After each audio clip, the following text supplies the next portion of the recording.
मध्य प्रदेश में निगम मंडलों में नियुक्तियों का सिलसिला जारी है। 65 से ज्यादा नियुक्तियां हो चुकी हैं, लेकिन इन नियुक्तियों में राजनीति के साथ साथ सामाजिक समीकरण भी देखने को मिल रहा है।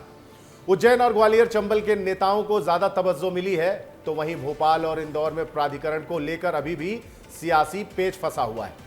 क्यों फंसा है पेच और किन नेताओं को मिली है तवज्जो, देखिए हमारी खास रिपोर्ट में।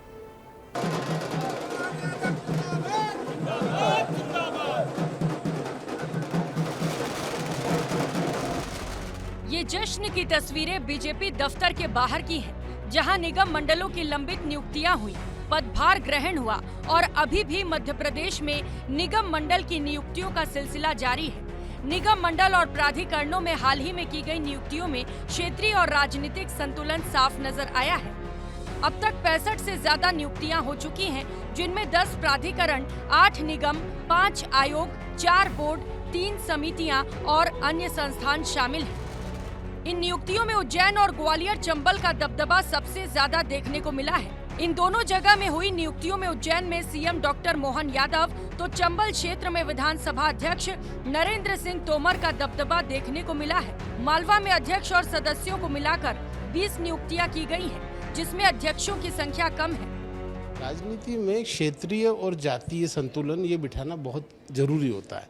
चूंकि मध्य प्रदेश में बैकवर्ड को मुख्यमंत्री बनाया गया, पहले भी शिवराज सिंह बैकवर्ड थे, उमा भारती थी, और उसके बाद अब मोहन यादव भी बैकवर्ड हैं।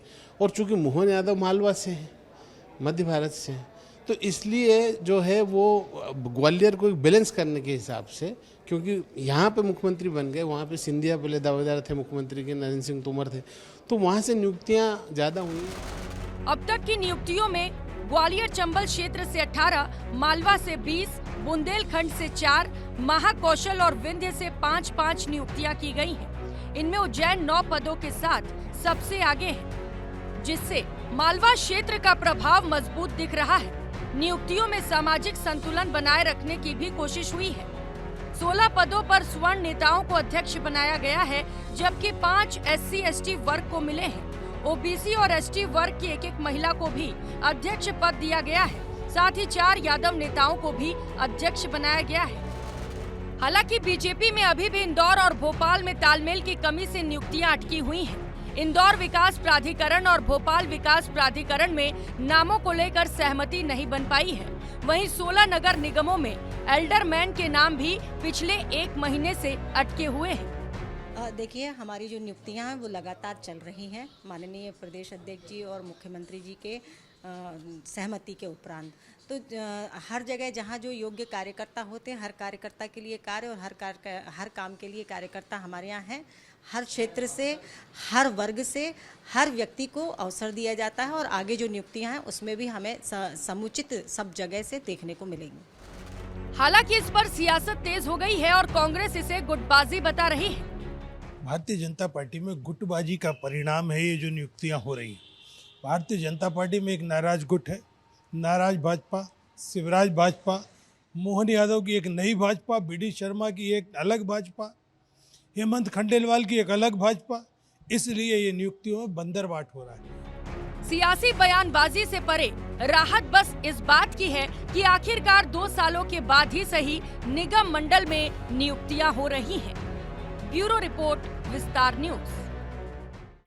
गोविंद जी, ये जो नियुक्तियां हुई हैं, ये कहीं ना कहीं इशारा कर रही हैं कि जातिगत समीकरण, क्षेत्रीय समीकरण बैठाने की कोशिश है और 2028-29 की तैयारी के संदेश हैं। ये लॉन्ग अवेटेड नियुक्तियां हैं। 2023 में ही सरकार बन के सामने आ गई थी और सीएम डॉक्टर मोहन यादव ने अपना पदभार संभाल लिया था। लंबे वक्त से ये मांगें की जा रही थी, लेकिन राजनीतिक और क्षेत्रवाद की जो फील्डिंग होती है उसको इन्हीं तरह के पदों में के जरिए सजाया जाता है, संवारा जाता है। ऐसे में हम देख पा रहे हैं कि सीधा बम्पर नियुक्तियां हुई हैं, निगम मंडल की जो नियुक्तियां हुई हैं, कई प्राधिकरण की नियुक्तियां हो गई, लेकिन बड़े जो लॉइन शेयर काइंड ऑफ जो भी नगर निगम हैं, जैसे भोपाल प्राधिकरण हो गया, इंदौर प्राधिकरण हो गया, अभी अवेटेड हैं। लेकिन इन सब नियुक्तियों में एक चीज़ देखने को मिली है कि जैसा कि डॉक्टर मोहन यादव का कह सकते हैं कि इन नियुक्तियों में काफ़ी कुछ हस्तक्षेप हो सकता है, क्योंकि उज्जैन के लोगों को काफ़ी तवज्जो मिली है। 9 लोगों को मंत्री पद का दर्जा दे दिया गया है और ख़ास तौर पर तोमर साहब के लोगों को भी तवज्जो मिली है।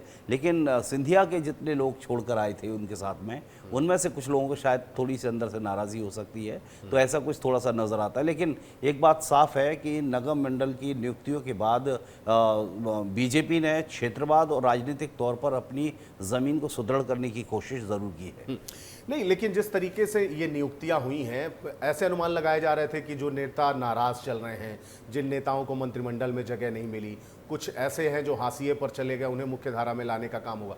लेकिन संगठन के भी बहुत सारे लोग हैं जिनको इसमें जगह दी गई है।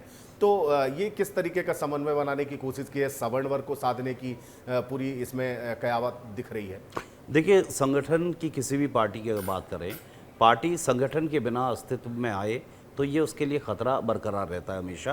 तो संगठन तो इम्पोर्टेंट है ही, संगठन के लोगों को भी आपको तवज्जो देनी होती है।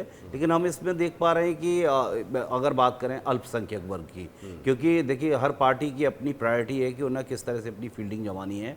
अल्पसंख्यक वर्ग के जितने भी पद हैं, चाहे वो मदरसा के हो, वक्फ बोर्ड के हो, मुझे सनवर पटेल शायद 2023 में लास्ट नियुक्ति थी जो अल्पसंख्यक वर्ग की थी, वो 2-3 साल पहले हुई थी। उसके बाद से अल्पसंख्यक वर्ग के लिए जितने भी डिपार्टमेंट हैं उनमें किसी तरह की कोई भर्ती ना तो अभी 65 पे नज़र आ रही है और ना पिछले 3 साल से नज़र आई, लगभग 3 साल से।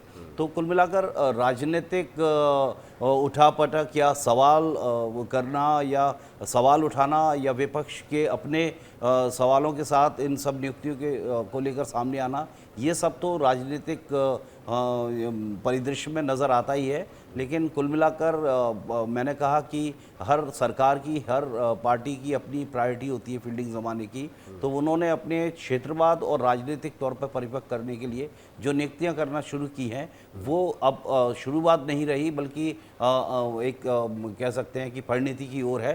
लेकिन पैच भोपाल और इंदौर में इसलिए फंसा हुआ है कि वहाँ जो भी उनकी अंडरस्टैंडिंग क्यों नहीं बैठ पा रही है, स्टॉलवर्ट लीडर्स के क्षेत्र हैं, भोपाल हो चाहे इंदौर हो, तो वो भी मुझे लगता है कि आपसी सामंजस्य और चर्चा के साथ सामने बिल्कुल। लेकिन जितना समय लगा दिया भारतीय जनता पार्टी ने, जितना समय लगा दिया ये निगम मंडल की नियुक्तियों में, और कई दौर की बैठकें हुई, छोटी टोली बड़ी टोली, केंद्र में शीर्ष नेतृत्व से लोगों से बात, बड़ी वरिष्ठ नेताओं से बात, तो उसमें सामंजस्य बैठाने की कोशिश की। अगर अध्यक्ष पद किसी विधायक को या पार्टी कार्यकर्ता को दिया है तो संगठन के लोगों को उपाध्यक्ष की जिम्मेदारी दी है, एक समन्वय बनाने की कोशिश की है। और भारतीय जनता पार्टी की यही खूबसूरती है और यही ताकत भी है। लेकिन 2028-29 के चुनावों में ये कितना किफ़ायती सिद्ध होगा, ये तो खैर बहुत दिलचस्प रहने वाला है ये देखना। और बाकी बची हुई नियुक्तियों में कब तक नाम सामने आते हैं और किसके नाम आते हैं, ये भी बहुत दिलचस्प होने वाला है। फिलहाल अब इस पूरे मामले में समय है एक्सपर्ट कमेंट जान लेने का, वो जान लेते हैं क्या है। दरअसल मध्य प्रदेश में निगम मंडल और प्राधिकरणों में हुई नियुक्तियां सिर्फ संगठनात्मक कवायद नहीं, बल्कि 2028 विधानसभा चुनाव से पहले बीजेपी का राजनीतिक और सामाजिक संतुलन साधने का बड़ा प्रयास माना जा रहा है।